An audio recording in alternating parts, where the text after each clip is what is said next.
All right, we are live, ladies and gentlemen.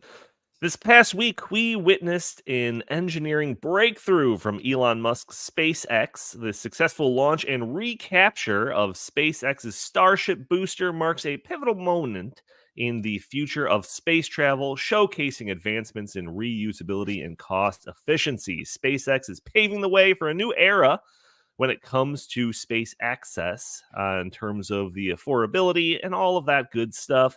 But remember, Elon Musk is frowned upon by the political elite. So instead of commemorating this occasion and encouraging more innovation, government bureaucrats have instead chosen to stifle Musk by denying his request for additional rocket launches. Also, another week closer to the election, and it appears the Kamala Harris campaign is getting increasingly desperate. We're going to be talking about all this and more on episode 469 of the In the Tank podcast.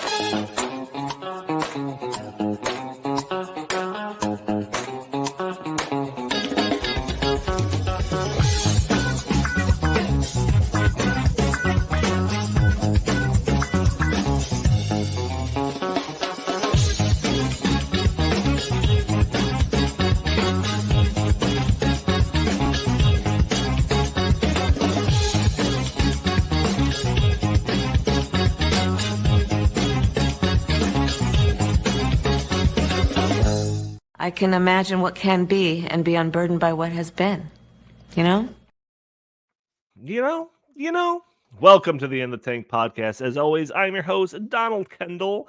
And joining me today, I've got Jim Lakely, VP of the Heartland Institute. How are you doing today, good sir? I'm doing pretty well, Donnie. I learned this morning that the mastermind of the October 7th attack on Israel has been, let's just say, disassembled into probably about 4,000 other little pieces. So, let's not just say that they're all bad news on the front today. That's pretty good news in my book. Yeah, not too bad. Also joining us, we've got Chris Talgo, editorial director here at the Heartland Institute. How are you doing today, good sir? I'm cold, Donnie. Your office is very cold. That's why I have to have my jacket on. Gotcha. I miss summer. I miss summer already. Yeah, we missed you. Yeah. Was it last week you were gone golfing? How did that go? That went pretty well. I had a good season overall. This weekend looks like it's going to be decent. So it looks like this will be the big farewell weekend. And then we get, 6 months of just not fun weather. But enjoy it, Chris. What doesn't kill us makes us stronger. That's what I always say. That's what I always say, usually when I'm singing the Roseanne intro song. But anyways, listeners, audio-only listeners that are probably catching the show on a Friday or later, leave a review for us on iTunes. That'd be greatly appreciated. And also consider joining us a day earlier on Thursdays at noon Central Time, where we are live streaming this on Facebook and YouTube and Rumble and X. And you can join the conversation, throw your comments in the chat, throw your questions in the chat. Maybe we'll show your comments on the screen. Maybe we'll address your questions on the fly. You could also support the show by not using super chat functionality because we have been demonetized by YouTube, but you can still go to heartland.org/inthetank and donate to the show that way. That way, YouTube doesn't take a 30% cut, goes directly to the show. You can also help out the show, not by spending $1, but just spending a couple of seconds, hitting that like button, sharing this content, subscribing if you haven't already, or just leaving a comment under the video.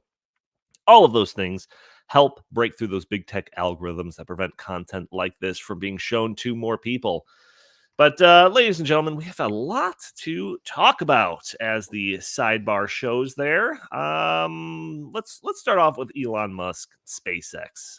This I don't know if we could really overstate what happened. So on Sunday, October 13th, SpaceX made history. On their fifth test flight, SpaceX successfully launched their Starship mega rocket, a 400-foot, two-stage, fully reusable, super heavy lift launch vehicle. But most notably, the booster rocket safely navigated itself back towards Earth and was caught by its own launch tower. We have video of this. So, Jim, I think we have a couple of videos of this. So I don't know which one you want to show first, but why don't we start off with you had me pick the you want to start with the video where 13 years ago he predicted that this is what he wanted to do. Yeah, let's do that. So this is Elon Musk at the National Press Club in Washington, D.C., almost exactly 13 years to the day of one of the greatest engineering feats of our lifetimes. So when Elon Musk speaks and he is determined to do something, you should bet on him doing it. So the pivotal breakthrough that's necessary, that some company has to come up with to make life multiplanetary, is a fully and rapidly reusable orbit-class rocket. This is a very difficult thing to do because we live on a planet where that is just barely possible. If gravity were a little lower, it would be easy. If it was a little higher, it would be impossible. Just a very tough engineering problem. I wasn't sure it could be solved for a while. But then I think just so relatively recently, probably just in the last 12 months or so, I've come to the conclusion that it can be solved. And I think SpaceX is going to try to do it. Now, we could fail. I'm not saying we're certain of success here, but we're going to try to do it. And we have a design that, on paper, doing the calculations, doing the simulations, it does work. And now we need to make sure that those simulations and reality agree, because generally when they don't, reality wins. Right. So yeah, that's him in 2011 talking about this idea, and we'll get to some of his like kind of future ambitious plans when it comes to this technology and SpaceX in general. But so that was 13 years ago. Since then, there has been some test rockets and boosters that they've landed on different platforms, but this was the first time that the large booster of this Starship mega rocket was safely returned to Earth and caught by its like launch podium thing. So when I first saw this video, go ahead and play one of these. I thought it was like a fake, like a computer generated, like what it would look like or something. But this is actual video of the launch here.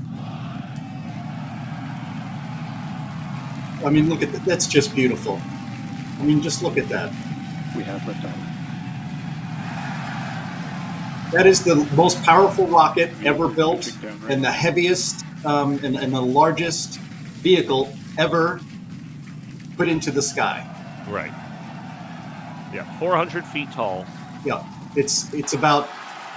And now here is the booster rocket that detached from the ship, and it is lowering itself back down to Earth. Again, this is real. This isn't some computer generation. And now that is falling right back into its launch pad and being caught by these two humongous arms on the launch pad, catching it perfectly. Call them chopsticks. Unbelievable. It is simply hard to comprehend what an engineering achievement that is. It really is. I mean, right, and then the audio that's playing, you could hear all of the different people in the crowd, and then the launch room and all of that. The people at SpaceX that are cheering. It seems like it's like audio from like a World Cup game or some Super Bowl game or something like that. Like, nope, that is people celebrating decades of hard work and accomplishment all coming to fruition at the same time. So, Jim, I want to go to you first. When you saw this video, what are your initial thoughts? I actually got emotional. I didn't think I would, but I'd never seen anything like that before. And we're going to show some sound off B-roll of here's the rocket booster coming back into the hands. Come to mama. There you go. Nice little gentle hug. And down it goes. I mean, I got emotional, and I you know, not that I almost cried, but I got choked up. This is the greatest engineering achievement in our lifetime, without any doubt. And you think about, there's a lot of people probably listening to this podcast who are kind of fans of the space program. As a kid, I was not born. I was a year from being born when we first walked on the moon. But, I watched the space program, but really I was a kid of the shuttle program, and that was always very exciting. And I followed that very closely. But it's been, frankly, since the breakup of Space Shuttle Columbia, what was that, 2004? America really hasn't had a space program of any excitement, for sure. And it's really barely been holding on. when run by NASA and the government. And as we showed that clip from Elon Musk speaking 13 years ago, I'm sure everybody in that room thought that he was crazy, that this is, you can't do that. And it's, Elon Musk is maybe the greatest immigrant to the United States since Lafayette, because he did it. And, we're showing some B-roll here. This is from a guy's phone, filming from across the border in Mexico, watching this thing come down, to give you an idea of the speed at which it was coming down. It was coming down at 2 times the speed of sound. And then through the engineering and the programming of the engines on that booster, to be able to bring it down the first try perfectly, just like that. It's incomprehensible. And when you look at it, if you're a fan of like sci-fi shows, like The Expanse is a show I recommend, actually. They go up and down from Earth and the moon and stuff on these rocket ships that look very much like Starship by SpaceX. And when you see that, you think that's some sort of computer generated animation, but it's not. That really happened. And this happened in the private sector. This happened at very large expense by Elon Musk. And we are looking at the accomplishments of a man that is historic. This is up there with Tesla, with Edison. This is a marvel of the modern age. And none of this would have been possible if we were depending on NASA to do this. And as a matter of fact, NASA has 2 astronauts stranded on the International Space Station. And who's going to rescue them? Elon Musk is. That's who. What he's been able to achieve, in engineering and through SpaceX. Thank God, he is an American, and so the United States right now is so far more advanced than the whole rest of the world in space exploration that they're not even close. I think you and I, Donnie, were talking about this yesterday. What was it? I think Blue Origin, is that the name of you can hardly remember it, right? Jeff Bezos has his Blue Origin space program. He's so far behind.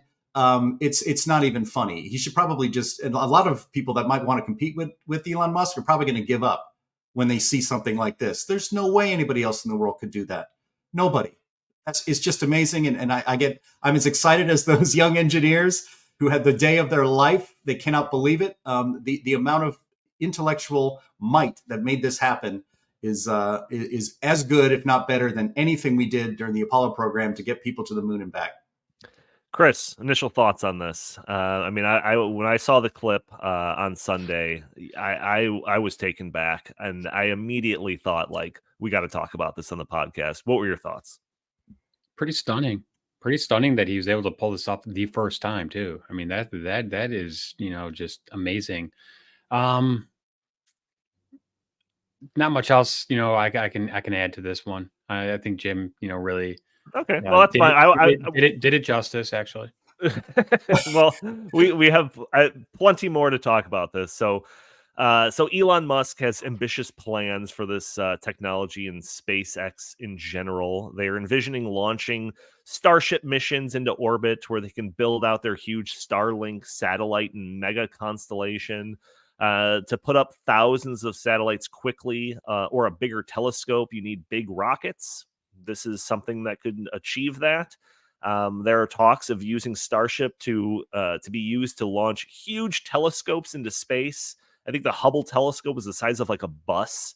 So this could theoretically allow for even bigger telescopes that could even look further into space or what have you.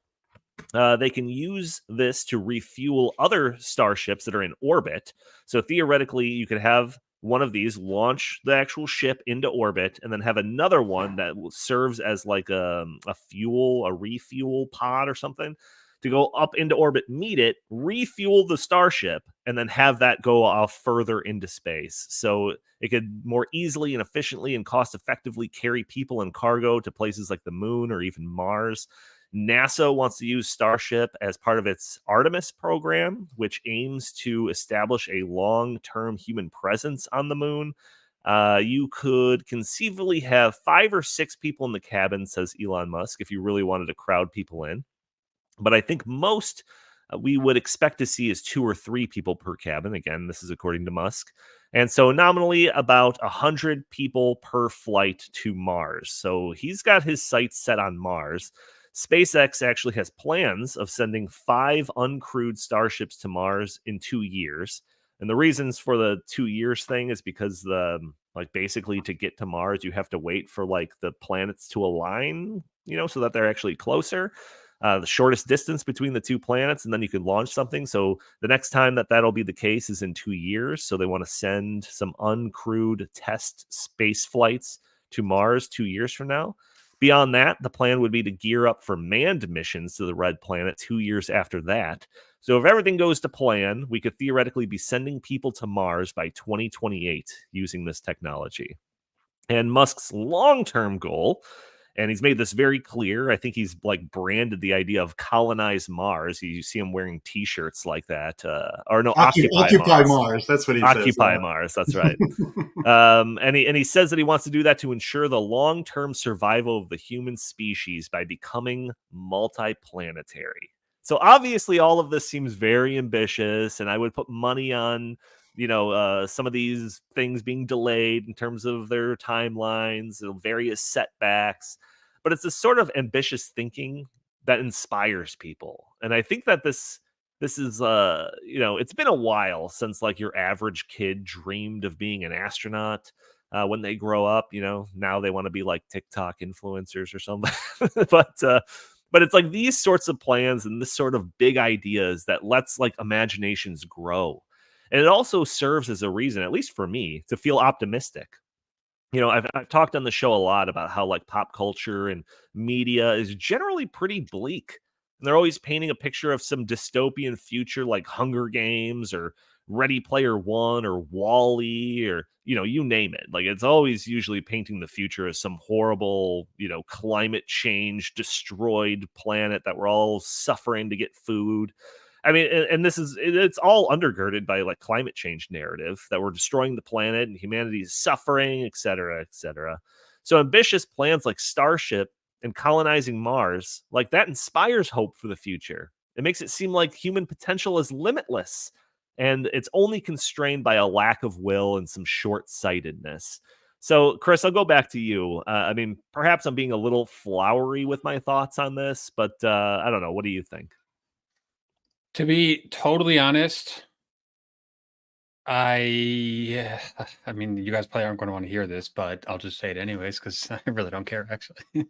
I mean, yeah, this is impressive, but we've got a lot more going on here that on Earth that I think are much larger problems, and I kind of actually wish we would focus more on that. To be just brutally honest about it. Yeah. Okay, well, we'll get to the Kamala Harris stuff soon, but No. I don't mean it like that. No, what I'm saying is, it's like we have all these problems here on Earth, whether it's wars in the Middle East and just like all these problems. I understand that it's awesome that Elon Musk and these explorers and pioneers want to go out and do that. I get that. I totally understand that. I mean, it's just like in the 1400s when people from Europe said we want to go explore this ocean, this this vast like unknown territory. I understand that. I get that. I'm fascinated by space. However, there is a part of me, maybe it's from watching sci-fi stuff where it's just things always seem to go really bad, eventually. And I don't know. I mean, this is just off the cuff. This is, this is my just like initial reaction to this. I look at that and there's a part of me that's like, wow, that is just amazing. But then there's a other side of me that says, wow, I mean, is that like going to lead to stuff that is going to be really bad in the future? And I don't know if it's going to lead to some sort of interplanetary war over who gets the mining rights in the asteroid belt or whatever, or just all that kind of stuff. But it's like, wow, I mean, it's just I don't know if I'm really like saying this properly, but there is a side of me that, Johnny, like we've been talking about over the past week, all this AI stuff, all this quantum computing stuff. I almost wonder if we are at the point where it's beyond it's beyond the point of no return, and I don't know about that. Well, I mean, Jim, I want to stay with the potential optimistic view that's in my opinion is inspired by stuff like this, because I'll go back to the climate change narrative, and it's like constantly we're operating in this worldview where like the limited resources, and we have to figure out how to best allocate resources. And I know that's a cornerstone of capitalism, but it always seems like, well, if we just power our society by wind and solar, and we just like make sure that the rich aren't taking too much stuff, then we can eke out a sustainable living for the next 100 years or something like that. But then I like look over and I see this, and I see these people talking about, yeah, we should be interplanetary, we should be setting up colonies on the moon, we should be setting up colonies on Mars. It just makes me feel like the human potential is so much greater than what like the average climate change alarmist person wants to pretend it is. What do you think? Yeah, I mean, the title of this podcast, or the is Progressives versus Progress, and I think it came from a conversation we had at lunch the other day, in how the reason I was so inspired by this amazing achievement by SpaceX and Elon Musk is that it stands in such stark contrast to the outlook of the world from your average progressive. Your average quote unquote progressive is a climate doomer, if not a full-blown climate cultist. They look at the world as a single pie that is getting increasingly smaller, it seems, and unable to grow, and that it's a jealous grab for whatever I can get, instead of the idea of just making more pies or make a bigger pie and make more prosperity for everyone. It's a mentality. It's a mentality that the left has embraced for quite a long time, since my youth, even. This idea that it comes from the idea that capitalism is broken because it's not equitable. And so a progressive would rather have everyone equal in misery than to have anybody prospering more than they are, as a personal, as a personal view. And it's a philosophy of jealousy and envy and of doom and gloom. Now, I'm not saying that you are that, Chris. I do get what you're saying, but we're going to play some clips here from the California Coastal Commission, who their meeting was just a few, I think 10 days before this historic launch. And it was, Elon Musk launches rockets from several locations. One of them is from an Air Force base in California, as well as down there in Texas and in Florida as well. He's basically the entirety of the American space program. But a leftist would fret, and somebody was joking about it, fretting in the chat about wow, what about the carbon footprint of all these rocket launches? This is going to if we all have to get into smaller cars and we have to have heat pumps and all these other things in order to save the planet. Think of the carbon footprint of just that one launch compared to what the average Americans is. But the thing that really defines, I think, and drives Elon Musk is his just boundless optimism for what he can do, and he doesn't. I don't think he thinks of it selfishly either. He's thinking about the advancement of mankind, as you said, Donnie. He's thinking about making the human species interplanetary, as that's the only way we should be. Just as the early humans came out of caves and then built civilization, he wants to advance civilization into the next step, and this launch gets us toward it. But it's that attitude from a progressive, and they also hate Elon Musk because he is not in their tribe. He is not a progressive in that way. He's openly supporting Donald Trump. He openly supports capitalism, and so that's a real problem. And the problem for the rest of us in society is that it's those people with that mindset that are most in control of all the levers of power in society and government in this country. And hopefully we're going to start turning that over sooner rather than later. Yeah, I actually saw an article. If you cared about the greenhouse gas emissions, I saw this article. It was in the BBC. I didn't put it in the show notes. I just saw it last night when I was prepping for this. But it was talking about how a rocket that kicks 700 times harder than a passenger jet is bound to have some impact on the environment. And it talks about the FAA says that it would emit a total of 97,000 tons of CO2. Or I'd have to look at this a little bit closer, but it was suggesting that, okay, here, Starship emits as much greenhouse gases as 846 cars would emit over the course of a year. So it's definitely spraying out some CO2 when it's going up into space like that. But again, that's if you care about those sorts of things. But so yeah, so well, Danny, can I ask you a quick question? Do you see any potential downsides to this? Any potential downsides? Well, I mean, like, I think Jim talked about this as being a private thing as opposed to NASA. I do know that SpaceX gets like various government money for various different things, either through like their Starlink program or some of the other projects that they have. Like I mentioned, they're like going to be teaming up with NASA for the Artemis thing. So there is plenty of public money going into it. But beyond that, I don't know. I don't know if you're fishing for something or no. I was literally just curious. No, yeah, I think that mostly the big story here is those people at the end of that one clip cheering. All of their time and effort towards this revolutionary type of innovation paying off. What Elon Musk thought might not be possible, 13 years ago, we just saw it. We just witnessed it, and it's a miraculous thing. I look at it in the same way that people probably thought when we landed on the moon for the first time, in the late 60s. So that's how I look at it.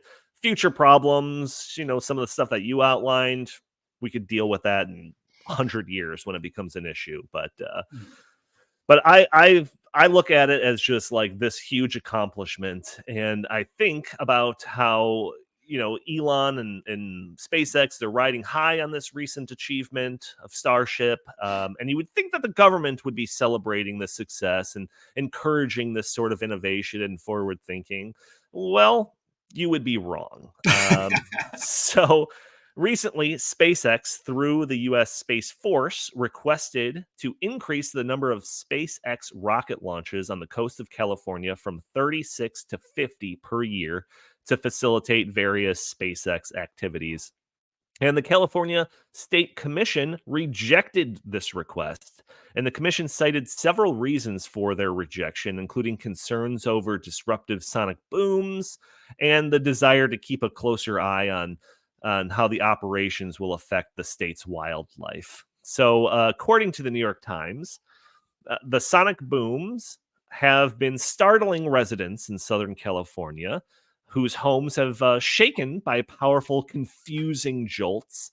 The LA Times reported, and several environmental groups submitted letters urging the commission to take more time to study the impact on wildlife ahead of this week's meeting.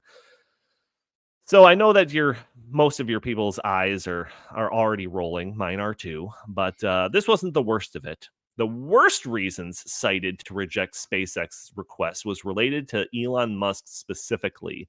So we have a couple of videos of some of the statements made by some of the members of the California Coastal Commission that, to me, show that this decision was not made to save people from the occasional loud noise or the theoretical disruption to local wildlife. No, it shows me that this decision was entirely politically motivated. So the first clip that we have here is from Commissioner Gretchen Newsom, no relation to Gavin Newsom, in case anybody was wondering.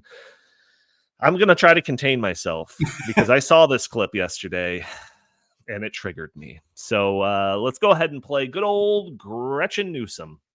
Elon Musk has enjoyed substantial subsidies from California, amounting to over $3.2 billion, while threatening to relocate his operations, including his headquarters, from California to Texas, citing his bigoted beliefs against California's safeguards and protections of our transgender community. This behavior raises concerns about the motivations behind his request for government support. And here today we have the U.S. Department of the Air Force and U.S. Space Force presenting permitting requests on behalf of SpaceX to the profitable benefit of SpaceX and its billionaire CEO. Right now, Elon Musk is hopping about the country, spewing and tweeting political falsehoods and attacking FEMA while claiming his desire to help the hurricane victims with free Starlink access to the internet. But this claim in itself is to the public benefit is a falsehood, because one must first purchase the Starlink startup kit for several $100s and then face a monthly fee of $120 after 30 days of free internet, a sick ploy to gain customers that are facing tremendous burden and dire straits. They're hurricane victims.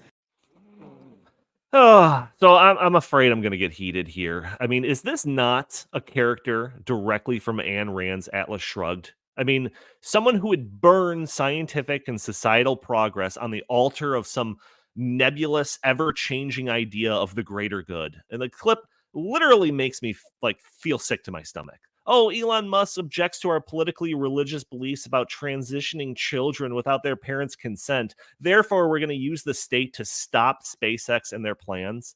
Like, this is just disgusting to me. But Chris, I don't know. What is your reaction to that clip there? I completely agree with you. It's extremely petty politics, and that's pretty much what I expect out of a low-level California bureaucrat, like Miss Newsom there. However, I do believe in federalism, and if California wants to commit economic suicide and kick Tesla and SpaceX out of its realm, and that's going to benefit Texas and other states, I'm totally okay with that, to be honest. Yeah, I mean, I'm not denying their right to do it, but I could also find it just abhorrent Absolutely. they would use those justifications. Like, even if it was just limited to oh yeah, this is hurting the desert tortoise or something like that. That would be one thing. But Donnie, you know what? Throughout history, communist authoritarian regimes have through their petty political ways run off the most talented, smartest people. We saw that in Nazi Germany. We saw that in the Soviet Union. We saw that all across Eastern Europe. So this is par for the course. When you set up a governing style that is about retribution and based on just nothing but pure politics, you're going to run the talented, prosperous people to other places. The greatest thing about the United States is we have 50 laboratories of democracy, the 50 states. So California has decided to go in the extreme left direction in recent years, and they're paying the price for it. They're losing population. They're losing their most productive people. And the same thing is occurring here in Illinois, in other places. The beneficiaries of that are states like Texas, Florida, Tennessee, who are doing the opposite. So, I mean, I think that this is somewhat cyclical. I don't think that California is going to be in this governing style for forever. I really hope not. But this has happened throughout our country's history, where states make big mistakes and they chase away the corporations and the people who are the most productive. And usually, not always, but usually, they learn from their mistakes and then they go in a different direction. I don't know if that's going to happen in California. I think we might be starting to see just a very teeny bit of that in some of these very far left states, how they are actually cleaning up their homeless encampments and that kind of thing. But yeah, I mean, this is a really stupid political move by California, and they will pay the price for it because Elon Musk has already taken his business out of California and relocated it to Texas, and looks like he's going to be doing that, in full very soon. Jim, can you pull up that Gretchen video one more time? Because I feel like we could seriously do an entire hour just breaking down this video. So I'm going to play just a little bit of this because there are certain things that it almost just washes over you, and just the stupidity that if you don't slow down and take the little bits piece by piece, you're going to kind of miss it. But so let me just play a little bit more of Elon this. Musk has enjoyed substantial subsidies from California, amounting to over $3.2 billion, while threatening to relocate his operations, including his headquarters, from California to Texas. Okay, so right there. So first off, $3.2 billion, of government subsidies. That was actually one of the big reasons why I was not an Elon Musk fan for a long time. I'm still not like a fanboy or anything like that, but his just like desire to just like suck as much government subsidies from one way or another, that's always kind of off-putting. But the way that she says that and then says, oh, you take all this money from us and then he's going to threaten to move to Texas as if he owes you anything. Right. He owes you nothing. There's no like societal contract that because he like took some government money that he owes you anything. So bug off on that one. Here, let's keep. Wait, just let me. I mean, Elon Musk did not take that money from the state of California at gunpoint. You gave it to him. There's a huge moral difference in that. And I just want to point out before you play a little bit more of this, and we could do an entire show just breaking this down and stopping this one video every 7 seconds at most. Right.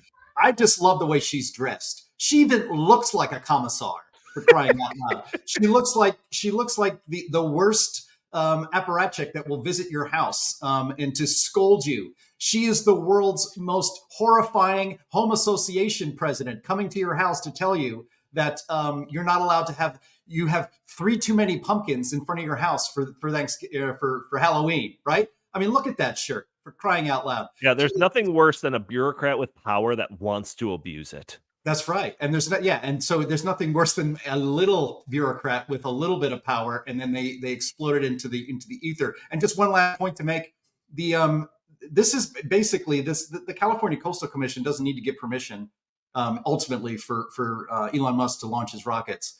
The Defense Department, the Pentagon, can override that and let it go, which I'm sure they probably will, because without Elon Musk continuing to practice and perform rocket launches, we don't have a space program, and we need a space program. All right. Right.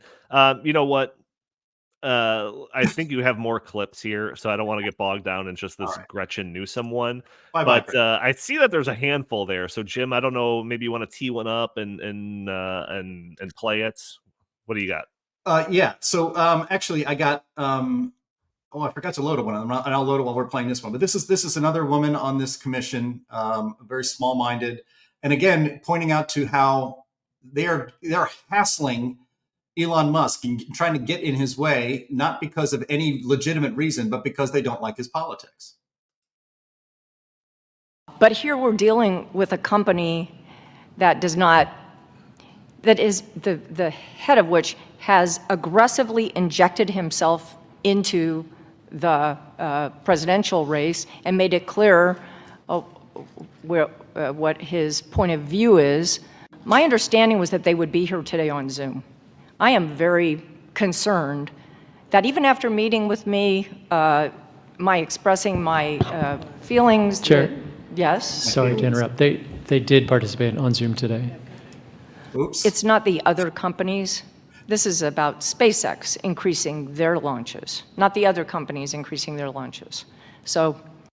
Yeah. So it's about Elon Musk, and we don't like his politics. And I love the idea. It's like, she's so indignant. These people are so small and so insignificant, and look how much they enjoy exerting the power that they think they have to stop things. It's mind blowing. I cannot help if anyone watching this has read Atlas Shrugged, you know exactly what I'm talking about. It's these small bureaucratic people, as you described them, pulling down these like titans of industry. Like that's what that like whole book is about. And this is like the most vivid real life example of that I think I have ever seen in my life. And that's why I wanted to dedicate so much of the show to this.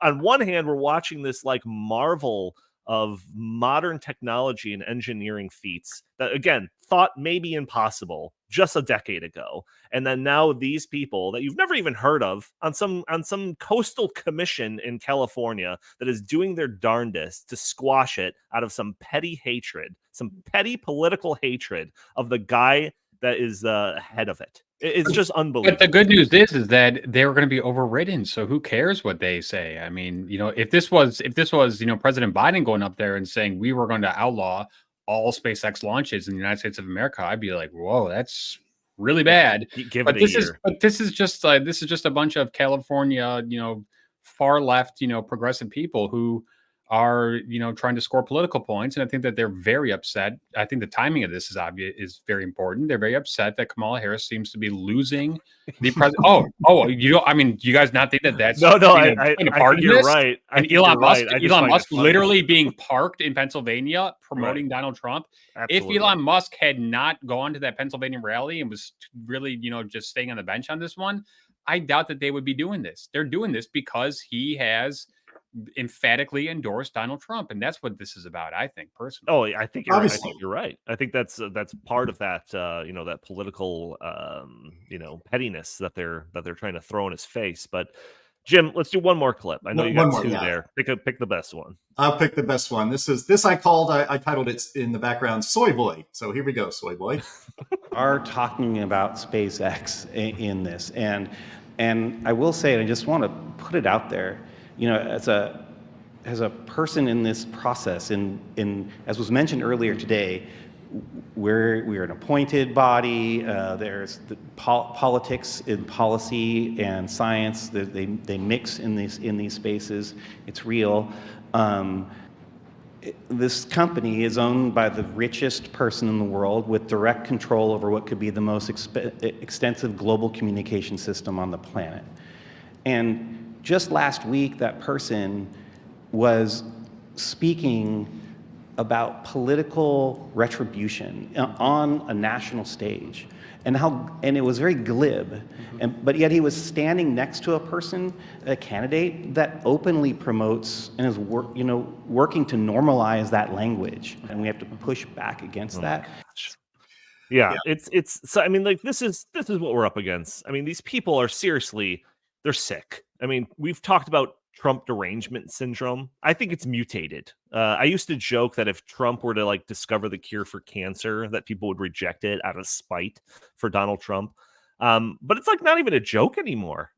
Elon Musk, through SpaceX and Tesla and some of his other business ventures, are potentially revolutionizing the world. Tesla had an event just late last week where they unveiled their robo-taxis and their humanoid robot Optimus to kind of show the latest developments of those things. So he's potentially revolutionizing automation through their Optimus robots, potentially revolutionizing transportation through the robo-taxis, potentially revolutionizing space travel with Starship. But let's downplay and ignore all of this because he's got conservative perspectives on free speech and a couple of other things. It's just, I can't take it. It's really hard for me to sit here and listen to these people explain why they're gonna try to put the locks on Elon Musk and SpaceX. Go ahead. I mean, I know we're eager to get to the Kamala Harris interview yesterday. I know Chris is, but I just want to highlight why I think this is important, and it's the abuse of power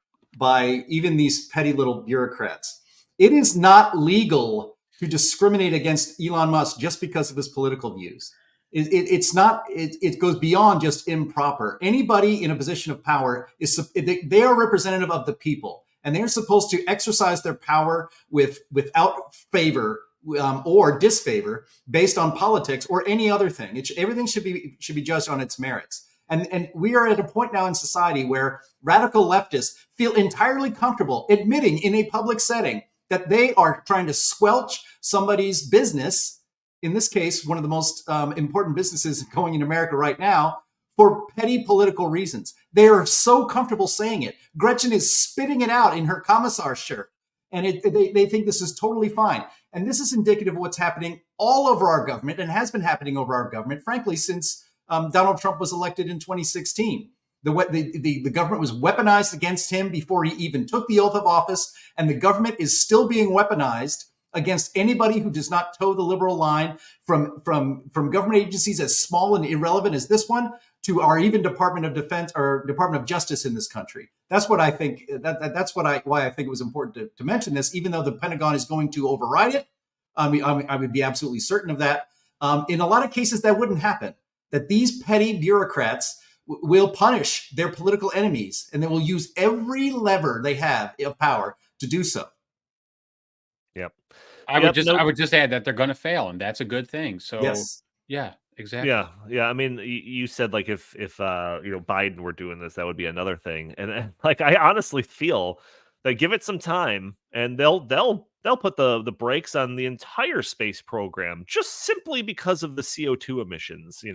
We're burning our planet up. We can't waste that. Remember all of the hatred that was thrown at you mentioned the Blue Origin. Was that Bezos? That was Bezos's thing. Yeah. Bezos, Elon Musk, and Richard Branson. They all had like a little space thing all within like a week. And the amount of like hatred towards them, these billionaires playing with their toys or whatever, like that's the mindset that leads to like a societal degradation instead of moving forward and expanding the horizons and trying to figure out where, human potential can grow to. No, it's trying to stifle all of that in the name of equality and climate change. Those are like the two giant driving factors of societal degradation. But yes, I could talk about this for a long time, but considering we're at 45 minutes, we should move on to good old Kamala Harris. So Kamala Harris, was it last week that we did the episode based on Kamala Harris's campaign is getting desperate? Was that last week? Yes, it was. Yeah. So we're kind of continuing on with that theme. I think that the last 7 days have done nothing but added to that little narrative there. And one of the things that is kind of a data point on that trend line is the idea that Kamala Harris agreed to do an interview with Bret Baier of Fox News. So this is kind of particularly surprising because generally speaking, when we have a Democrat candidate that's not just hiding out in his basement during the campaign season, they're generally not taking interviews that are potentially antagonistic, not friendly. Seeing Kamala Harris go on The View is one thing. Going on Fox News to talk with Bret Baier is another thing. So, Chris, I'm going to let you kind of set this up. This was planned to be a half-hour long interview. It was recorded, but it was presented unedited live, right? Take it from there. What did we observe yesterday? We observed Kamala Harris not being able to answer many of the questions that many Americans have been wondering over the past couple months.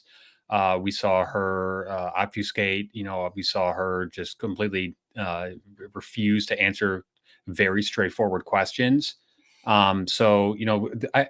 I think that the Fox interview was enlightening because it shows that she really is not prepared to be the president of the United States. It also shows me that when she is faced with any sort of combative interview or anyone who does not agree with her on main points, she gets frustrated, she gets angry, and she almost lashes out. I think that she was obviously not expecting Bret Baier to push as much as he did, and I'm glad that he did push back a lot. I'm glad that he asked follow-up question after follow-up question. Good for him for doing that, trying to really tie her down and see where she actually stands on many of the positions that she's been waffling on over the past couple months. I think this is part of her larger campaign problem. So, a couple of weeks ago, the campaign announced, well, she's going to go on and do this big media tour. The media tour started with, like you said, The View and a couple of podcasts. She was on Charlamagne the God's radio show. She was on Howard Stern as well. At those interviews, it was more of the same. It was softball question after softball question, basically just agreeing with everything that she had done. And then she walked into, the belly of the beast. And she walked into Fox News. This was her first Fox News interview, and I think it was terrible for her. And I think that it also reeked of desperation because she's, I think, well understands that things are not looking good for her in the key swing states, and she has to try to appeal to some of these independents or these Liz Cheney type Republicans. And I think that it didn't work. I think that she, did not impress them at all. And I think that, she came away from it and people are now thinking exactly what they thought. This woman, was handed this nomination. She does not have a plan in place. She, does not, she's unwilling to call out, the mistakes that she's made over the past 3.5 years in the Biden administration. And she just constantly points fingers and blames Donald Trump for everything. And people are just sick and tired of it. This election, that's just going to be happening very soon, is about results. It's not about personality. It's not about, trying to say he's, a terrible, would-be dictator. That's not gonna work. The people really are concerned about, the big three, as I've been describing them: immigration, crime, and the economy. And on all three of those things, Kamala Harris is a failure. And just today, we learned that the FBI have been actually gumming up the numbers, and the rate is actually way up under Biden Harris administration. So not only is it the Bureau of Labor Statistics, saying 800,000 jobs were created that were never created. Now you've got the FBI falsely reporting on crime data. So I think that people are losing confidence in the mainstream media and these major institutions, and that's a very concerning development. And, I like Jim said earlier, I think this really does go back to 2016, 2015, when Donald Trump emerged on the political scene, and they just, went bonkers and think we have to do anything possible to prevent this man from winning again. Even though we know that his, 4-year term was nothing near like they said it was going to be, and nothing near like what Kamala said was going to happen in that interview, with camps being set up for people and political retribution, and Adam Schiff better watch out, and Nancy Pelosi is going to be on his enemies list. That is just not true. Donald Trump could have gone after his political opponents. He chose not to. Actually, the total opposite has occurred since the Biden-Harris administration. They have gone after their political opponents, whether it's Steve Bannon, whether it's Peter Navarro, or whether it's Donald Trump himself. They have actually put these people in jail. So I'm just getting really sick and tired of this rhetoric that they're spouting, saying, oh, Donald Trump, if he gets in there, we're going to see concentration camps and Nazism and all this stuff. No, that's not true. We're actually going to see really common sense policies that the American people really need right now, especially in terms of immigration, crime, and the economy and the cost of living. That's what people care about. That's what this election is about. And Kamala Harris cannot answer those questions. Right. Yeah. And I feel like, we could, even if it was like a good interview, we can go through and find the clips where she looks particularly bad. But I don't think there was any part of this interview that went particularly well. So what we have is a smattering of clips. I don't know if we'll get through all of them, but the first one, this was the first part of the interview that I saw, and it was, and this is kind of related to the idea that she's essentially the incumbent candidate, right? But she's trying to present herself as this agent of change. And there's this reality that, like, you can't have both. There was an embarrassing clip we didn't have prepared for this of Tim Walz recently talking about, we can't take 4 more years of this. It's like, you guys have been in charge for the last 4 years. But so this gets brought up by Bret Baier, this idea that an overwhelming majority of Americans think that we're heading in the wrong direction as a country. And so, yeah, let's play this clip and see Kamala Harris's response to it. People are 70% of exhausted. people tell the country is on the wrong track. They say the country is on the wrong track. If it's on the wrong track, that track follows 3.5 years of you being vice president and President Biden being president. That is what they're saying, 79% of them. Why are they saying that? If you're turning the page, you've been in office for 3.5 years. And Donald Trump has been running for office. What does that mean? What does that mean? Wait, is there more to that clip? Because there was that was the end of that clip I have for you. So she repeats that like 2 or 3 times or whatever, and then he's like, "Yeah, but you've been in office." And then she says, "Well, yeah, but he's been running, and you know what I mean. You know exactly what I mean." And Bret Baier says, I don't know what you mean. What are you talking about? So Jim, I mean, that is like that's got to be like the worst fumble.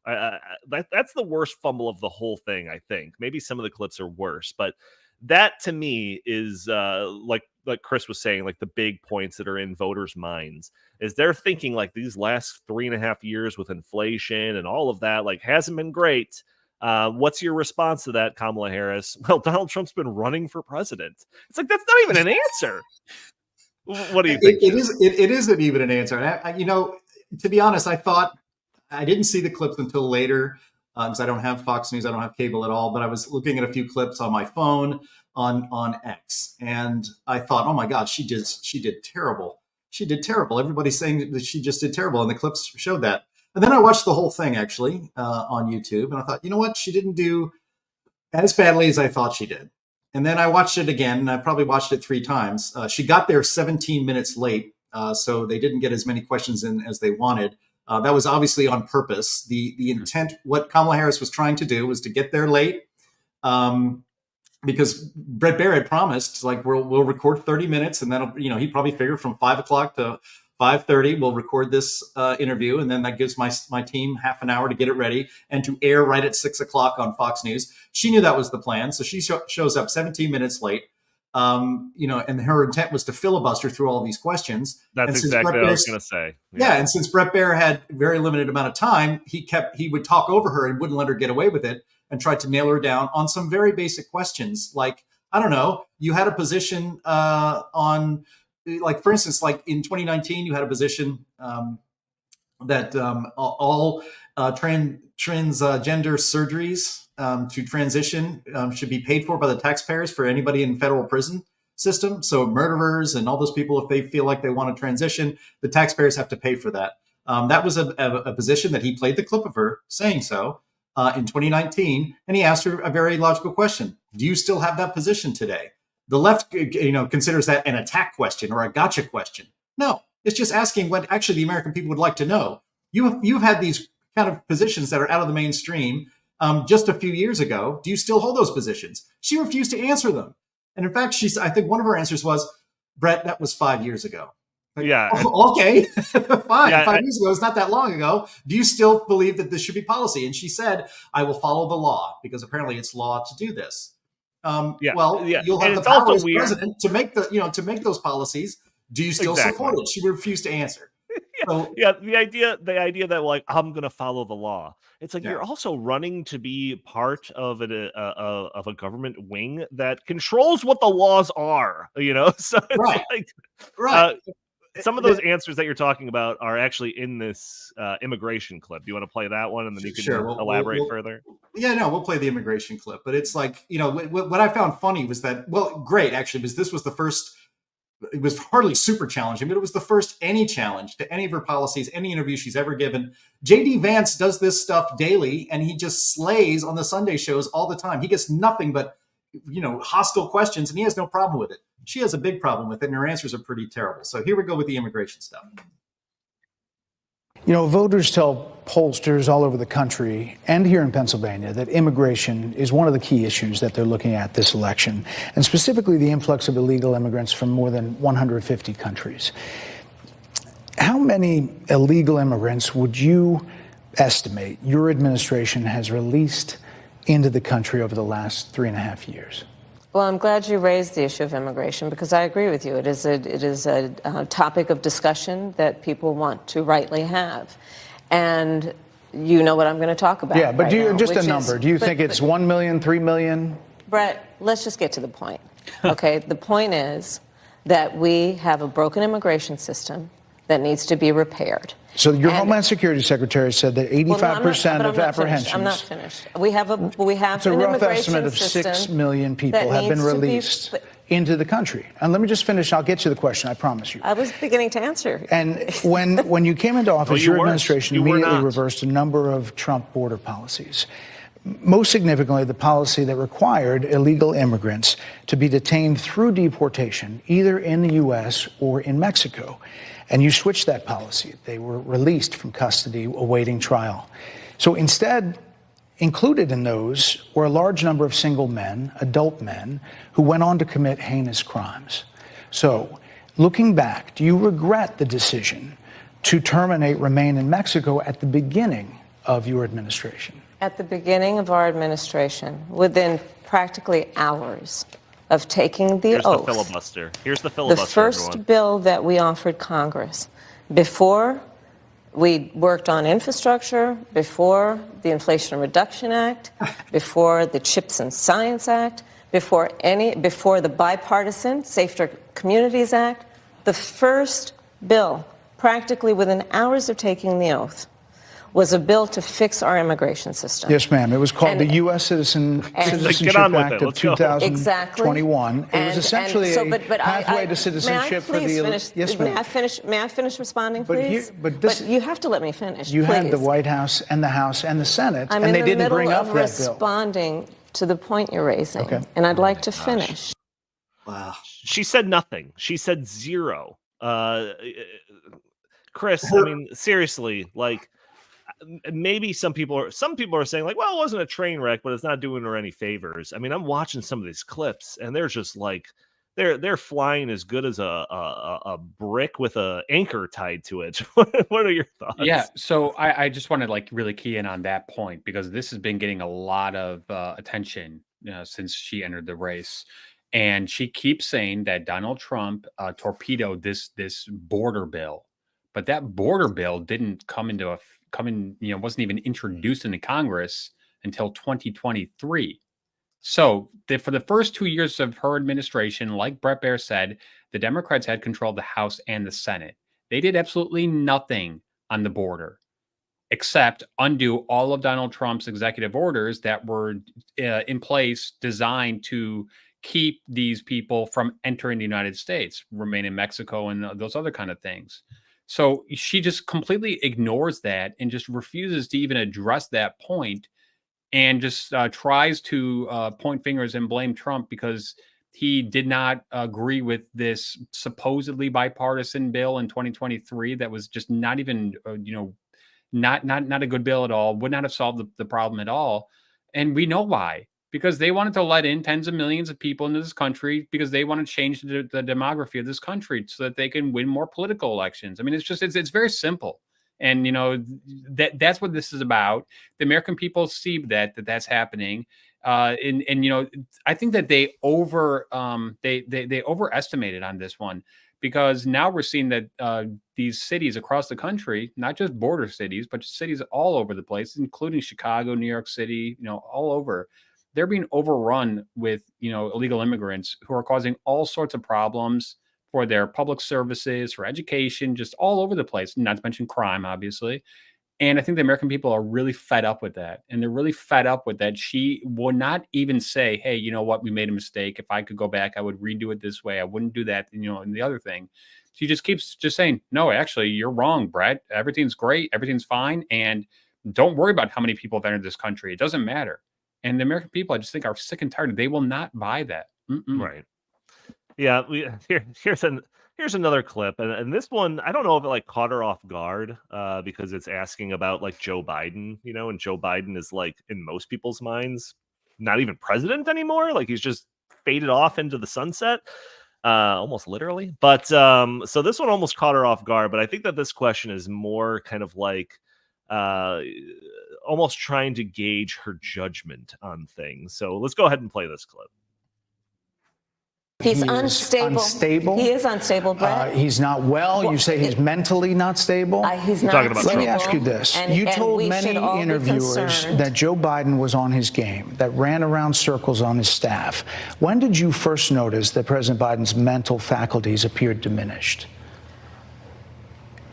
Joe Biden, I have watched from the Oval Office to the Situation Room, and he has the judgment and the experience to do exactly what he has done in making very important decisions on behalf of the American people. There were no concerns raised? Brett, Joe Biden is not on the ballot.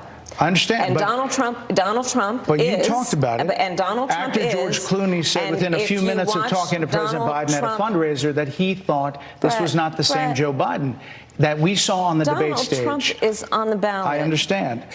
You met with him at least once a week for 3.5 years. You didn't have any concerns?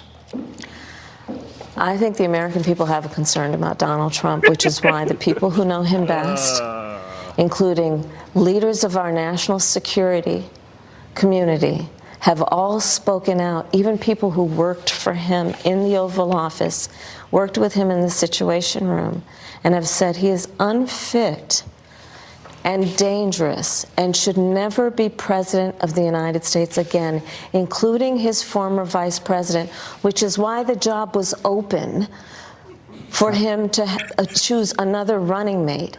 So that is a fact. That is a fact. I can think of another job that was recently made open. That would be the Democratic candidate for president of the United States. I mean, what I love about this question and the way it's set up is that Brett Baer set up a trap and she just walked right into it. Because he first started talking about Trump. It's like, you say Trump is unstable, that he's mentally unfit, that he's losing it, that he's too old and all that stuff. And she was so eager to get in there. And he's like, but what about Biden? You know, and it was a very simple he's sharp as question. a tack, right? Well, yeah. I mean, it's actually one of the biggest political scandals that's never reported on. It's that the entire administration, including Kamala Harris, covered up the fact that the president of the United States has brains made of tapioca and has for quite a while. And it's a very fair question that a lot of Americans actually are wondering about. When did you first notice that Joe Biden was not fit to be president of the United States because he is going senile and he just doesn't have the mental capabilities to run an ice cream stand, let alone be president? And she doesn't want to answer that question because the answer to that question is, we knew it a long time ago, but she can't say that. And so kudos to Brett Baer for bringing that up, and her attempt to deflect that back to Trump did not come off very well, and that's not gonna play very well. Jim, we got one more clip that you talked me into playing here. I wasn't sure of the context of this one, so I wasn't too keen on playing it. But why don't you set it up and hit play, and then comment on it? All right.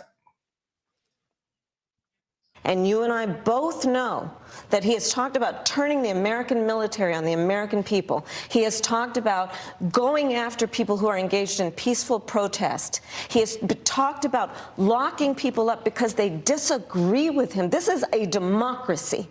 And in a democracy, the President of the United States, in the United States of America, should be willing to be able to handle criticism without saying he'd lock people up for doing it. And this is what is at stake, which is why you have someone like the former chairman of the Joint Chiefs of Staff saying what Mark Milley has said about Donald Trump being a threat to the United States of America. That triggered me. So I just have to say this idea, and they've been peddling this, and so much for the fact that Donald Trump has had 2, maybe 3 assassination attempts and got shot in the face, in the ear. That's part of your face. At a rally, they're still cranking up the threat to democracy language here. Joe Biden himself even said at a separate appearance in Philadelphia that he can't wait to see Donald Trump, sentenced and put behind bars, which is amazing. So, this kind of triggered me because this is typical leftist projection. Donald Trump is not talking about sicking the military upon the American citizens and people who disagree with him. That is calumny. That is a lie. That is actually a dangerous lie. Not, of the kind they always talk about, because everything on the left is projection. He's talking about if we see a repeat of the riots of the Summer of Love in 2020, that he is going to try harder to get the National Guard out there to restore order. That's what he's talking about. He's not talking about ordering the military to march through the streets and round up his political opponents. That is what the Democrats say is going to happen, and it is extremely dangerous to try to convince, frankly, unhinged supporters of your candidate and your party to think that that is what he is talking about, and to stand there and say that he wants to arrest people who disagree with him. When we have, 1,000, your own Department of Justice brags about the 1,500 people they have rounded up and thrown in jail for January 6th. The vast majority of them actually peacefully protesting and invited into the Capitol, not breaking down barriers, but walking into the Capitol. Grandmothers were taking selfies with them, walking between the ropes in the Capitol Rotunda. Those people were arrested and put in jail because they are your political opponents. And the reason you did that is to silence any opposition to your regime. That is exactly what is going on here. And so for her to be saying on this, and she says it on the stump, and Obama says it on the stump in her stead, all of her surrogates do, that Donald Trump is going to use the military and sick them upon his political opponents in America, it's a lie. It's an actual dangerous lie. And for her, and if Brett Baer had a little bit more time, he may have been able to challenge her on that. That's my only disappointment. Chris, we played a bunch of clips here. Any comments on that clip in particular, or anything else in regards to the Brett Baier interview? Yeah, so after the first assassination attempt, I remember that we were talking about whether or not the mainstream media had some sort of role in that. And back then, I took the stance of no, they really didn't have a role, because first, we didn't have any evidence that this guy was consuming mass media and all that kind of stuff. But I've kind of changed my mind on that. First of all, we've seen another assassination attempt since then, which is just insane. And I do think that the rhetoric has just gone so over the top. I was watching some MSNBC this morning, getting ready for work, and Mika and Joe were just I've never seen them like this. I mean, they are they made what Kamala said there look actually like pretty normal, because they are saying that if Donald Trump comes into the Oval Office on January 20th, 2025, that we are going to see concentration camps set up, and that all of his political opponents will be thrown into concentration camps. That is just so over the top, and unfair and not true. And then it makes me wonder, so why are they saying that? I am beginning to think that they know that the writing's on the wall and that Trump is going to win, and that they are preparing for that, and that they are preparing for almost all-out war, against a second Trump term. And I go back to the to the early days of the first Trump term. I was down in South Carolina back then. I was actually still teaching, and I remember just some of the protests that took place when Trump did his quote unquote Muslim ban, when he actually just said, hey, these couple of countries here in the Middle East, they've got a lot of terrorists going on there. Let's just maybe stop migration for them for a little bit. And it was just so over the top. And it was the mainstream media that was leading the charge on that, and so many other issues, saying that Donald Trump literally wants to ban all Muslims from this country. It's like, no, he never said that. Like, what are you talking about? So I'm getting nervous that the rhetoric that they're going to be espousing in a couple of months is going to make that look like child's play, and that we're going to just see some potentially very dangerous developments from that. And I think a lot of people, are going to come out of the woodwork and think, well, this guy is a threat to democracy. This guy is, a dictator. He's a fascist. He's going to throw people in, in concentration camps. Better do something about it.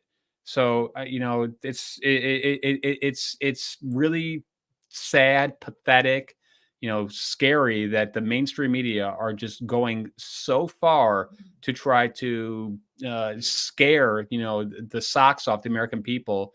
If someone who comes back into office, who we saw, govern for 4 years and did a very good job, and none of the stuff that they're saying happened, not even close to it, like nothing, not even near it. So they've got to just stop at this. They've got to stop at the Hitler comparisons, the Nazi comparisons. They are, I think, driving people over the edge. And, I'm fearful that, I think Trump's going to win, but then I'm fearful what's going to happen for the next 4 years. Mm-hmm. What's going to happen. I remember Maxine Waters saying, hey, if you see any Trump supporters, at a gas station, go and do something, or, Trump people, in the administration getting thrown out of restaurants and stuff like that. I think that's just going to be the, just look like nothing compared to what happens from 2025 to 2029. If and when I hope Donald Trump wins. Right. And I will say that if Donald Trump becomes president and starts putting all of his political opponents in concentration camps, I will drop my support. You have my word on that, people on the left. Yeah. So yeah, so this all just kind of goes, and even Chris's depiction of kind of the media's treatment of all of this stuff just highlights this idea of just this desperation that's going on in the Kamala Harris campaign.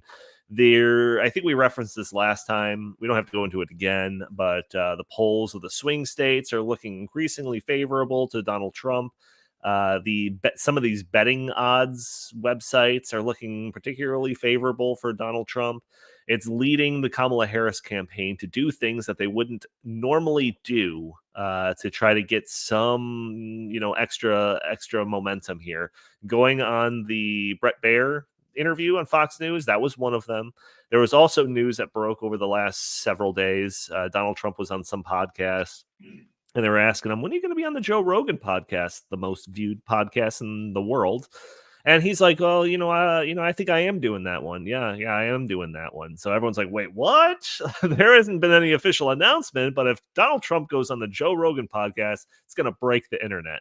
Within like 2 hours of that news kind of circling on X or social media, the Harris campaign floated out something being like, "Oh yeah, we're actually looking to go on Joe Rogan too." It's just like, first off, nobody believes you.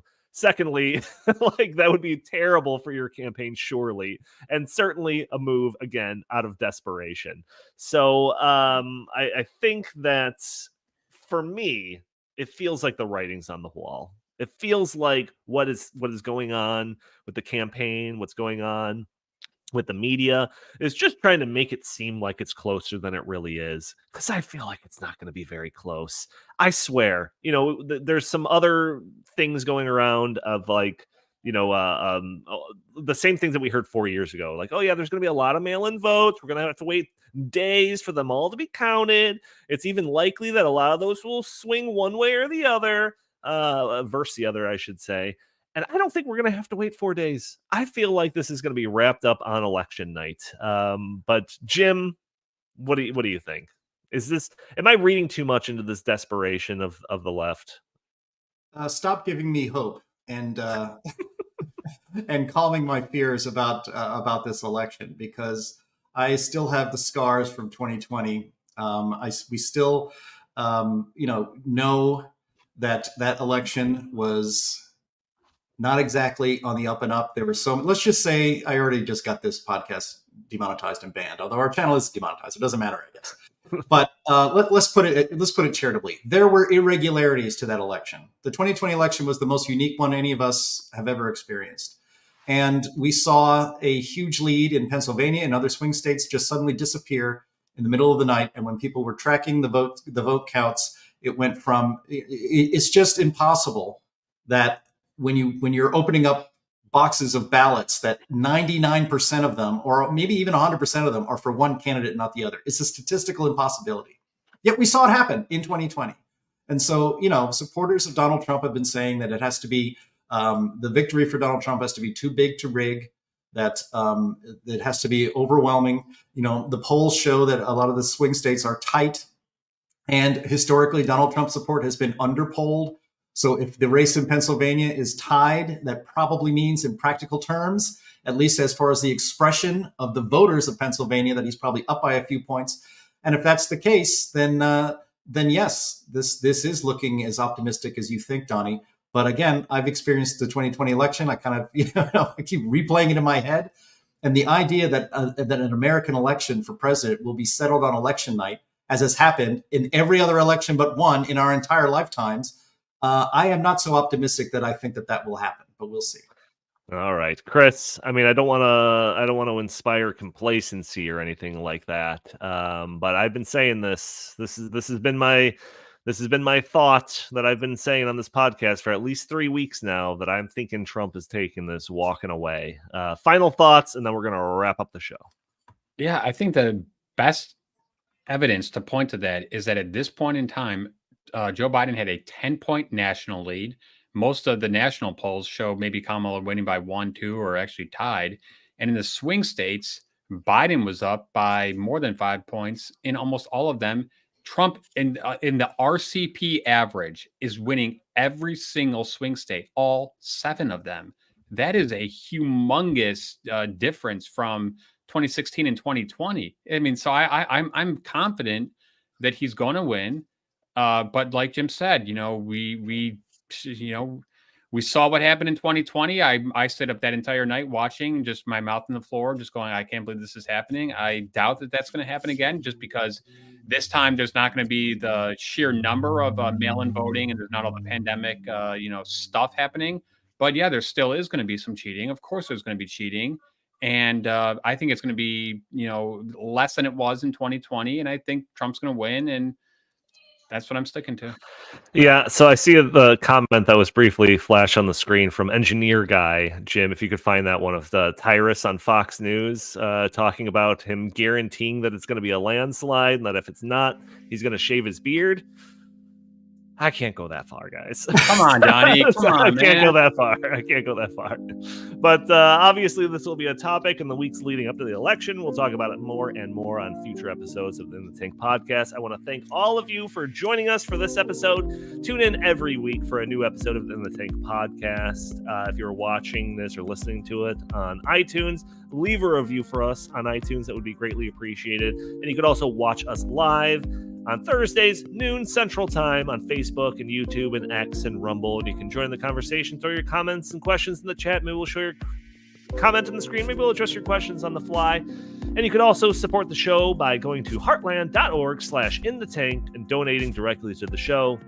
We have been demonetized by YouTube, but if you go to that URL there and donate to the show, YouTube doesn't get to take a 30% cut, so there's a big plus there. If you want to support the show but don't want to spend $1 and just spend a couple of seconds hitting that like button, sharing this content, subscribing if you haven't already, or just leaving a comment under the video, all of those things help break through those big tech algorithms that prevent content like this from being shown to more people. Jim Lakely, where can the fine people find you? At J Lakely on X, at Heartland Inst on X, and always visit heartland.org. Fantastic. And Chris Talgo, what do you have to pitch today? The Heartland Institute's home website at heartland.org, of course. Fantastic. Thank you all for tuning in, and we will talk to you next week.